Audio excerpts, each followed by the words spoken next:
மொழியில் தூய்மைவாத கொள்கை மிக்கவர், தீவிர தனித்தமிழ் பற்றாளர். பேசுகிறப்ப ஒற்றுப்பிள்ளை விட்டாவே சட்டையை பிடிச்சிருவாங்க. தனது சமூக ஊடக பதிவுகளின் மூலம் தனி கவனம் பெற்றவர். கவித்துவமும் பகடியும் இயல்பாய் அமைந்த கவிஞர் பிரபாதேவி கவிஞரின் முதல் நூலான தேவதைகள் தூவும் மலை பற்றி உரையாற்றுவார்கள்.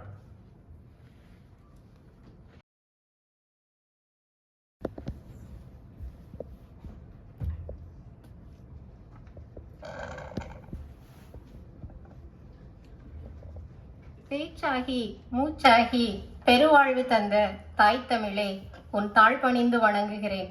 பிள்ளையன் கைப்பிடித்து என்னாலும் வழி நடத்து. தேவதைகள் தூவும் மழை, இதுதான் அந்த நூல், கவிஞரின் முதல் நூல். இந்த யாரை பார்த்தாலும் தேவதை தேவதை அப்படின்னு சொல்றாங்களே, இந்த தேவதைங்கிற சொல்லை யார் முதல்ல சொல்லியிருப்பா அப்படின்னு ஒரு சின்னதா ஒரு தேடலை பண்ணி பார்க்கும்போது நம்மளுடைய தமிழ் சங்க இலக்கியத்துல தேவதை அப்படிங்கிற சொல் இல்லை. சங்க இலக்கியம், பிற்கால இலக்கியம் எதுலையுமே இல்லை. தெய்வதம் அப்படிங்கிற சொல் நம்ம கிட்ட பயன்பாட்டில் இருந்திருக்கு. மணிமேகலையில சொல்றாங்க, மண்ணினும் கல்லினும் மரத்தினும் சுவரினும் கண்ணிய தெய்வதம் காட்டுனர் வருக்க அப்படின்னு மணிமேகலையில இருக்கு. தெய்வதம் அப்படிங்கிற சொல்லுதான் மருவி மருவி மருவி நம்மளுக்கு தேவதை அப்படின்னு வந்திருக்கு. கொஞ்சம் பேசியாச்சு, புத்தகத்துக்கான தலைப்பை தொட்டு பேசியாச்சு. அடுத்து தூவும் மழை இந்த நான் பேசுற பாருங்க, அதான் அடுத்து அதான் சொல்ல வந்தேன். தேவதைகள் தூவும் மழைக்கு ஒரு தேவதையே கூப்பிட்டுருக்காங்க அப்படின்னு நானே சொல்லியிருக்கலாம் தான். பரவாயில்ல, வேற யாரும் சொல்ல மாட்டாங்க, நானே சொல்லிக்கிறேன். மரகத யாழ் இவள் மீட்டிடும் பாணன் நான் தொடரட்டும் யாழிசை அமுதே அப்படின்னு இதுல ஒரு கவிதை இருக்கு. இதற்கு முன்னாடியே, இந்த நூலை தொகுப்பதற்கு முன்னாடியே அவர் கவிதைகள் எழுதியிருப்பாரு. எனக்கு தெரிஞ்சு இந்த யாழிசை மணிவண்ணன் அப்படிங்கிறது இதுல இருந்து வந்திருக்கும் அப்படின்னு நான் நினைக்கிறேன்.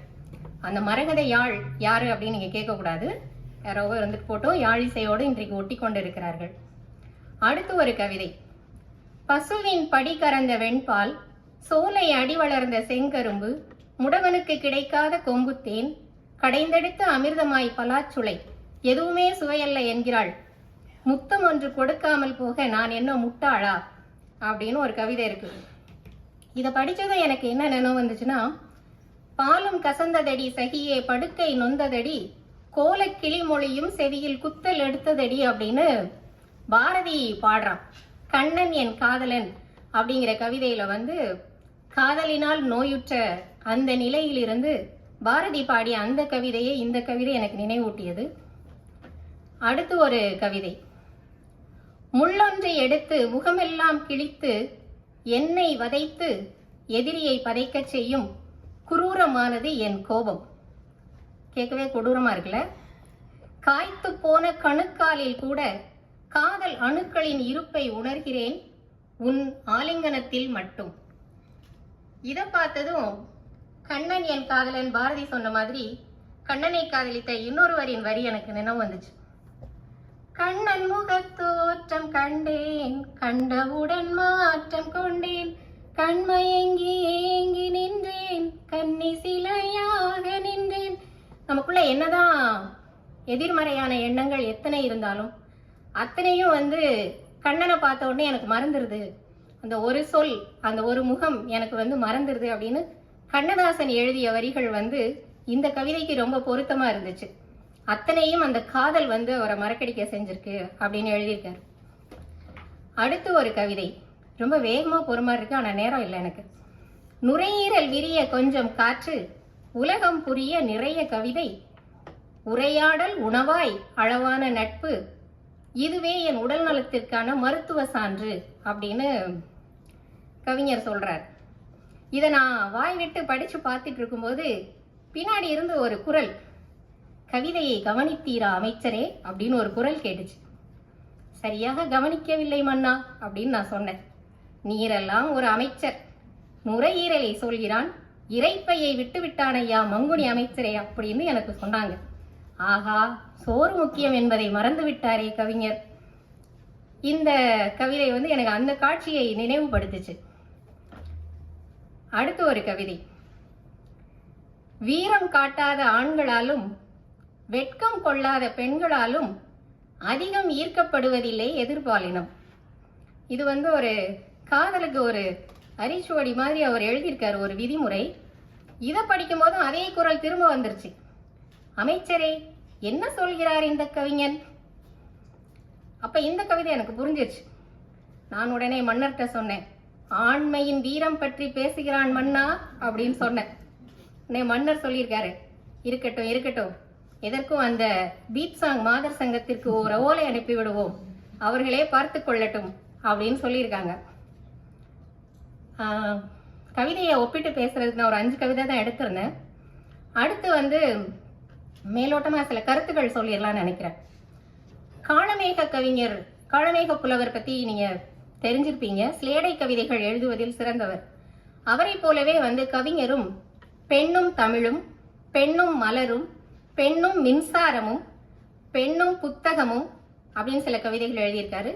குழந்தையும் கவிதையும் அப்படின்னு சொல்லி, அதாவது ஒரே மாதிரி எழுதி கடைசியில வந்து பெண்ணும் தமிழும் ஒன்று, குழந்தையும் கவிதையும் ஒன்று அப்படிங்கிற மாதிரி முடிச்சிருப்பார். இந்த சிலேடை கவிதைகளும் அவருக்கு இலகுவா வந்திருக்கு. அதுக்கப்புறமா இந்த முதல் நூல் அப்படிங்கிறதுல ஒரு சிறப்பா நான் என்ன பார்த்தேன் அப்படின்னு சொன்னா, உன்னிடத்தில் என்னை கொடுத்தேன், உன்னை உள்ளமெங்கும் அள்ளி தெளித்தேன் அப்படின்னு ஒரு நல்ல காதல் பாட்டு உண்டு. இவருடைய உள்ளமெங்கும் கவிதைகளை அள்ளி தெளித்து கொண்டே இருக்கிறார்.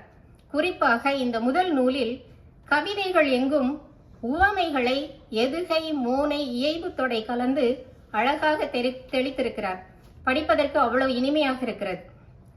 அப்புறம் இந்த கவிதை நூலில் இதையும் சொல்லியே தீரணும். அந்த வடிவேலுடைய நகைச்சுவை ஒன்று இருக்கும். அந்த இடம் ஒரே இருட்டு, படுக்க ஒரு மெத்த கூட இல்லை, புரண்டு படுக்க முடியல, கால் நீட்டி கூட தூங்க முடியல, ஒரே இடப்பற்றாக்குறையா இருந்துச்சு. எந்நேரமும் தண்ணியிலேயே மிதக்கிறோம், ஆனா குளிக்க முடியல. இதெல்லாம் கவிஞர் எழுதியிருக்காரு.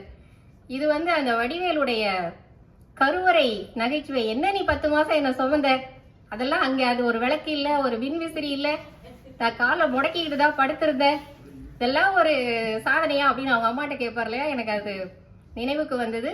வழக்கம் போல எல்லாருமே கவிதை எழுத தொடங்கும் போது நம்ம கண்டிப்பா தாயை பற்றி ஒரு கவிதை எழுதாமல் இருக்க மாட்டோம் இல்லையா. வைரமுத்து தான் ரொம்ப நாள் கழிச்சு எல்லாருக்கும் எழுதுனேன், உனக்கு எழுதலையா அப்படின்னு சொல்லி எழுதினாரு. ஆனா பொதுவா நம்ம எல்லாருமே கவிதை எழுதும்போது தாய்க்கு ஒரு கவிதை எழுதிடுவோம். இந்த நூலின் முதல் கவிதையே வந்து தாயை பற்றி, தாயின் கருவறை பற்றிய கவிதை தான். அதுதான் வந்து எனக்கு இந்த நகைச்சுவை காட்சி வந்து நினைவுபடுத்துச்சு. அதுக்கப்புறமா அவ்வளவுதான், கருத்துக்கள் சொல்லி முடிச்சிட்டேன். பொதுவாகவே வந்து கவிஞர்களுக்கு எல்லாருக்குமே ஒரு தாகம், ஒரு வேட்கை, ஒரு ஆர்வம், எது வேணா வச்சுக்கலாம், அது இருக்கும். அதுக்கு ஒரு சின்ன பாடலோடு ஒப்பீடு செய்யலாம்னு நினைச்சேன். ரோஜாக்களில் பன்னீர் துளி வழிகின்றதே, அது என்ன தேன், அது வல்லவோ பருகாத தேன், அதை இன்னும் நீ பருகாததேன், அதற்காகத்தான் அலைபாய்கிறேன், தந்தேன் தர வந்தேன். இதை வந்து இந்த கேள்வியை ஒரு கவிஞன் கேட்பதாகவும், அந்த மொழித்தாய் இல்ல கவித்தாய் இல்ல நமக்கு வந்து தமிழ்த்தாய் பதில் சொல்ற மாதிரியும் வச்சுக்கலாம். ஒரு நல்ல சொல்லுக்காக, ஒரு நல்ல வரிக்காக அலைவாய்ந்து கொண்டே இருக்கும் கவிஞனின் மனது. அந்த ஆர்வத்தையும் அந்த விடாயையும் அந்த வேட்கையையும் அறிந்து கொண்ட தமிழ்த்தாய், மொழித்தாய் இல்ல கவித்தாய் அவங்க வந்து நான் தந்தேன் தர வந்தேன் அப்படின்னு சொல்லி வந்துகிட்டே இருப்பாங்க. அதனாலதான் கவிஞர் வந்து கவிதைகளை மழை மாதிரி கொட்டிக்கிட்டே இருக்கிறாரு. அதுக்கப்புறம் இறுதியா, மல்லாண்ட தின்தோள் மணிவண்ணா உன் செவ்வடி சேவித்திருக்காப்பு அப்படின்னு சொல்லி பெரியாழ்வார் வந்து கண்ணனை பல்லாண்டு வாழ்த்தி பாடியிருப்பாரு. அந்த பெரியாழ்வாரின் வரிகளை துணை கொண்டு, சொல்லாண்ட நற்கவி மணிவண்ணா உன் செவ்வரி கவிதைகள் சீர்த்தி பெறட்டும் ஏஞான்றும். என்று கவிஞர் யாழிசை மணிவண்ணனை வாழ்த்தி இந்த அருமையான நிகழ்வை முன்னெடுத்த சொல்லாடும் ஒன்றிலுக்கும் சொல்லாடும் ஒன்றில் குழுமத்திற்கும் இந்த தேர்ந்தெடுக்கப்பட்ட கவிதைகளை ஒரு தொகுப்பாக கொண்டு வந்த அலர் பதிப்பகத்துக்கும் வாழ்த்துக்களை கூறி விடைபெறுகிறேன். நன்றி, வணக்கம்.